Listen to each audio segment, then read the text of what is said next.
welcome back to my channel. It's Kiera. And y'all want to know what? I didn't even have no topic for today. Like, I really didn't have a topic. I like to know what I'm talking about, but also have some type of connection with what I'm talking about so that the passion can come through, so that y'all can know y'all ain't dealing with somebody that's just talking. Everything I done talked about, I done had to go through.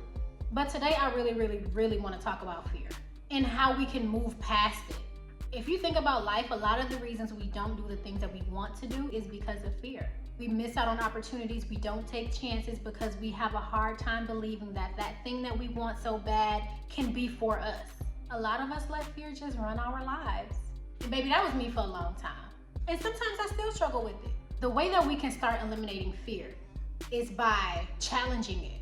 If you have a fear of public speaking, the way that you get over that fear is figuring out ways to get in front of people to talk. We have to start changing how we deal with fear because it will continue to run our lives if we let it. We have to decide to be the one to be like, okay, now hold up now. You just got in the way of my money. You just got in the way of that relationship. You just got in the way of that new opportunity. Let me give y'all an example. I had an interview, okay?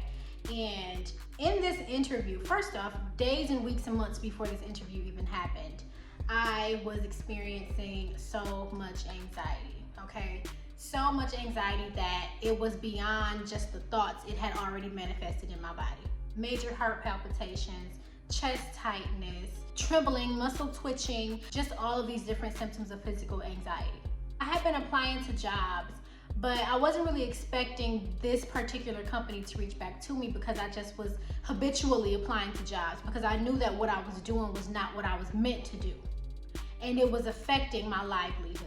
And so I went and I applied for this job and I eventually get a call back. The woman calls me, I'm speaking to her, and while we're on the phone, first off, my nervous system is already extremely agitated at this time. So I'm heart just beating like, oh my God, you know, they called me, what am I going to say? How can I sound confident while also feeling extremely nervous on the phone?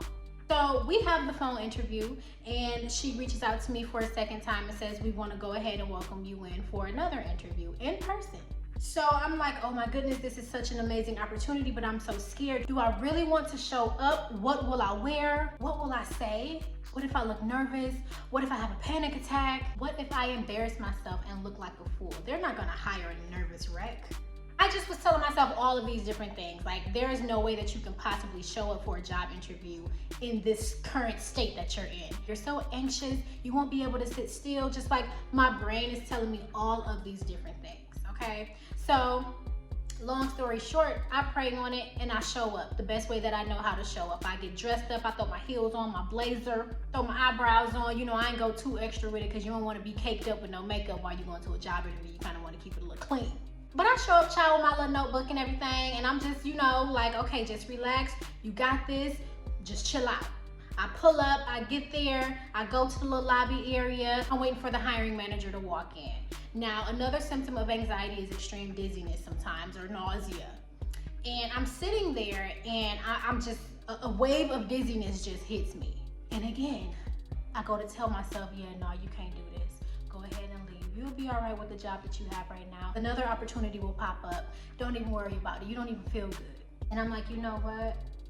Let me stand up for myself right now because I am now allowing the anxiety to run my life and choose for me what I will do as far as a career is concerned. And so I had to step in and be like, you know what? This wave of dizziness will pass. You know it's just the anxiety, so just let it pass, just breathe, just fill out your paperwork and hand it back to the security guard. I do that, I'm waiting for the manager to show up, she shows up. We go to a conference room for the interview and I am just like trying to focus because I had spoke to my therapist before this and I was like, hey, I got a job interview. Help me, get me right so I show up and I'm my full self. And, you know, we did some activities and everything, and she just like focused on the words that she's saying. If you just, you know, focus on her, the anxiety is because you are focusing on you. So if you focus on something else, then you can kind of curve your attention a little bit. And so she asked me a question, and then I started to feel my heart just start beating like, whew, okay, all right, girl, just talk, just speak, take your time, breathe through it. So I get through it, and I leave there and I'm just like, whew, even if I don't get the job, I'm extremely proud of myself because I chose to show up the best way that I could. If you have anxiety, do normal things still. Even if you look bad doing it, if you just show up, you will start to change your brain into thinking, hey, I just did something that I thought I couldn't do. This must not be as scary as my brain is trying to make it seem. If you suffer through anxiety, the things that you go through don't even have to be scary things for your anxiety to peak. It's literally just stress. Even if it's something as simple as being in traffic, because your nervous system is so agitated, something so small can really trigger you.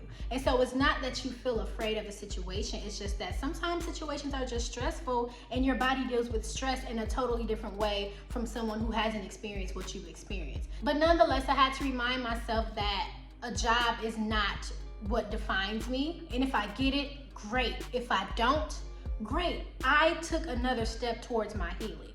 So some time passes and I get another call back saying, hey, we want to do another interview with you.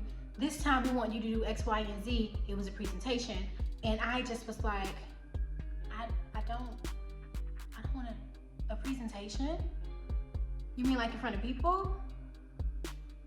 You mean like, yeah, we want to see your facilitation skills.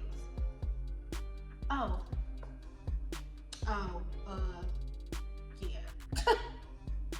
Yeah, this job probably ain't for me. This job probably ain't for me because with my nerves being woe out the way that they was, like simply, I remember getting up to go to the restroom and heart just going crazy, right? Just beating fast because of any type of activity. So my body had been so used to being under so much stress that it started to react to any small thing. And I thought, oh girl, if you're gonna do that presentation, you surely gonna pass out in front of the people. But I had to convince myself to do it. You got to have push through power. Because who knows what type of mental state I would be in right now had I decided not to show up. I had to decide to do something differently. You cannot pray for your life to change if you don't make any changes. The comfort zone is not my home anymore. What does that mean? That means that nothing great is birthed from the comfort zone. And since I desire so much more for my life, I know that I have to step out of it in order to change things. With fear and trembling. Listen, I ended up doing that presentation and I rocked it and it was beautiful. And while it was happening, I was thinking, hey, just tell them you need a water break. Tell them you need to go to the restroom. I was trying to come up with so many different ways to escape the situation as opposed to having the staying power and being there in it and just going through the process. There's so many times that I am in a situation where I'm like, you know what, just run. You could just run. If you don't feel safe, just run out of this. But now, today, I'm like, if you don't feel comfortable, if you feel your anxiety trying to peak or flare up, whatever you want to call it, you can leave. But let's stay for another 5 minutes. Before you decide to run from the situation, before you decide to escape, because most people with anxiety are escape artists, we don't want to stay inside of something for too long. It gets a little bit too crowded, too closed in, or too uncomfortable. And we love our comfort zone. But I told myself, if you really want to escape, just stay here for 5 more minutes. The only way to prove to yourself that you are strong enough and that you can maintain and that you can develop your own patience is to stay in it. And I told myself, if you want to leave after 5 minutes of staying, do that. Strengthen that courage muscle. Sometimes I do things without thinking because I know that I do a lot of in-process thinking. I want to make sure it's safe. I want to make sure there's a plan. I'm not the person you take on the trip and we just go and we explore the town in the car and get lost and all of that. No, I'm the person that needs an itinerary. Where are we going?